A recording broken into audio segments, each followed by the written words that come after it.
দোয়া করা।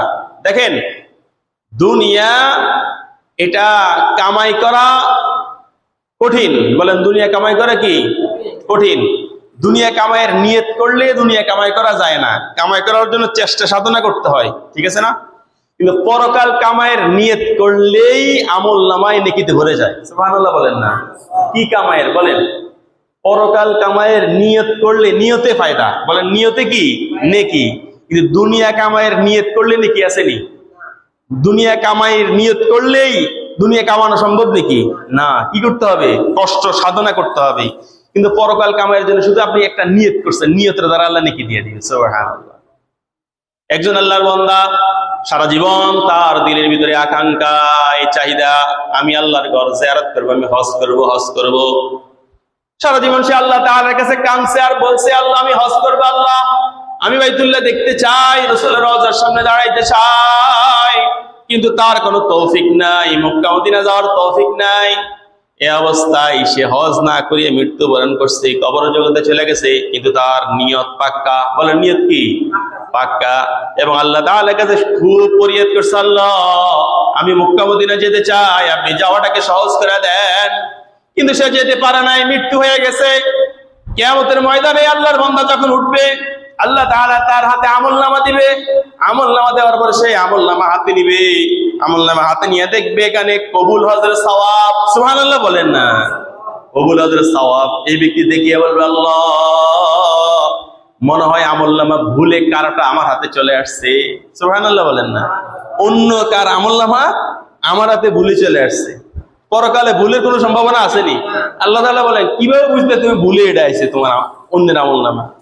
তো বলবে, আল্লাহ আমি তো দুনিয়াতে হজ করি নাই, হজ করার তৌফিক আমার ছিল না, কিন্তু আমার পাকাপোক্ত নিয়ত ছিল রবের কাছে, আল্লাহ আপনার দরবারে খুব কান্নাকাটি করছি, কিন্তু তৌফিক নাই, জন্য হজ করতে পারি নাই।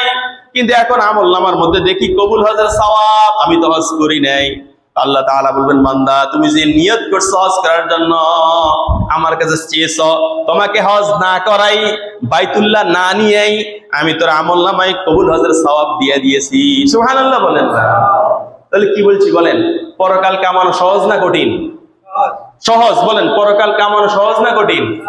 নিয়ত করলেই নাকি? বলেন, নিয়ত করলেই। আর দুনিয়া কামানোর নিয়ত করলেই কি সম্পদ খাওয়া যাবে নি? আমি 10 তলা বিল্ডিং করব, নিয়ত করছি, হবে নাকি? সহজ দিয়ে এটা কাম, একতলায় করতে পারতেন না 10 তলা। কথা কি বুঝে আসছে? তাহলে বলেন, দুনিয়া কামাইয়ের নিয়ত করলে কামানো যায় না, কিন্তু পরকালের নেক আমলের নিয়ত করলেই নাকি? নিয়ত করলেই। এই জন্য পরকাল কামানোর জন্য আল্লাহর কাছে বেশি বেশি দোয়া করতে হবে। বলেন, বেশি থেকে বেশি কি করতে হবে?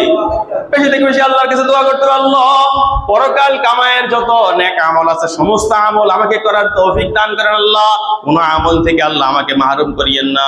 বেশি থেকে বেশি আল্লাহর কাছে দোয়া করা। কারণ আমাদের জবান তো সাইয়েদনা হযরত সুলাইমান আলাইহিস সালামের জবানের মতো না, আমাদের জবান তো হযরত মূসা আলাইহিস সালামের জবানের মতো না।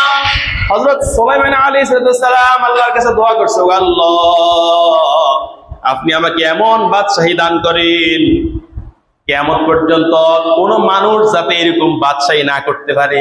সুবহানাল্লাহ বলেন না? কি দোয়া করছে? এমন বাদশাহী আপনি আমাকে দেন, কিয়ামত পর্যন্ত যাতে আমার মতো এরকম বাদশাহী কেউ না হইতে, বাদশাহী না করতে পারে। আমাকে এমন বাদশাহী দেন, শুধু আমাকে দেন। আচ্ছা দেখেন, সাইয়েদনা হযরত সুলাইমান আলাইহিস সালাম বাদশাহের জন্য কার কাছে দোয়া করছে বলেন? পুরো কথা বলেন না, কার কাছে করছে? আল্লাহ তাআলার কাছে করছে, আল্লাহ আপনি আমাকে এমন রাজত্ব দেন, কিয়ামত পর্যন্ত কাউকে এমন রাজত্ব দিবেন না, এরকম রাজত্ব আমাকে দেন। দোয়া করছে কার কাছে বলেন? আল্লাহর কাছে। তার মানে বাদশাহী দেওয়ার ক্ষমতা কার বলেন? দেহ শক্তি আছে, বল আছে, এজন্য সে বাদশাহ হয়ে যাবে না। না, রব যাকে চান তাকে বাদশাহী দান করবেন, আবার রব যাকে চান তাকে বাদশাহী থেকে বেইজ্জতের গলা হরাইয়া বাদশাহ থেকে নামাইয়া দিবেন। কে করবেন বলেন? আল্লাহ তাআলা। এর বাস্তব উদাহরণ বাংলাদেশ। আমাদের সাবেক প্রধানমন্ত্রী শেখ হাসিনা, ওনার নিজের মুখের বক্তব্য যে আওয়ামী লীগ সরকারকে ক্ষমতা থেকে নামাবে বাংলাদেশে এমন কোনো শক্তি নাই। বলছেনি? বলেন, এমন কথা বলে বলছে আওয়ামী লীগ সরকারকে ক্ষমতা থেকে নামাবে এমন কোনো শক্তি নাই। ওবায়দুল কাদের সাহেবের বক্তব্য তো আরো কড়া। কি বলেন? ওবায়দুল কাদের বক্তব্য আরো কড়া ছিল না? তাদের প্রত্যেকটা এমপি মন্ত্রীর বক্তব্য খুবই কড়া, এবং তারা এটা বক্তব্যের উপর তারা অটল ছিল। কোন রাজনৈতিক দল আন্দোলন করে টিকতে পারে নাই, পারছেনি বলেন? আন্দোলন করলে জেল জুলুম, আন্দোলন করলে গুম। এরপরে দেখেন পুরা দেশের মানুষ 100% শিওর হয়ে গেছে যে আওয়ামী লীগ সরকারকে ক্ষমতা থেকে কেউ নামাতে পারবে না। কি বলেন? সবাই শিওর না? এটা কথা বলেন, সবাই শিওর হয়েছে নি? প্রত্যেকটা মানুষ শিওর হয়ে গেছে আওয়ামী লীগ সরকারকে ক্ষমতা থেকে কেউ নামাইতে পারবে না। যখন সবার দিলে এটা বসে গেছে, এবার আমি আল্লাহটা আমার কারিশমা আমি দেখাই দিচ্ছি, দেখো তোমরা সবার দিলে ধারণা হয়েছে আওয়ামী লীগ সরকারকে ক্ষমতা থেকে কেউ নামাইতে পারবে না। এবার আল্লাহ তাআলা দেখেন ছোট ছোট ছাত্রদের নেতৃত্বে, পিছনে অন্যান্য রাজনৈতিক দল, কিন্তু সামনে কে? ছাত্র।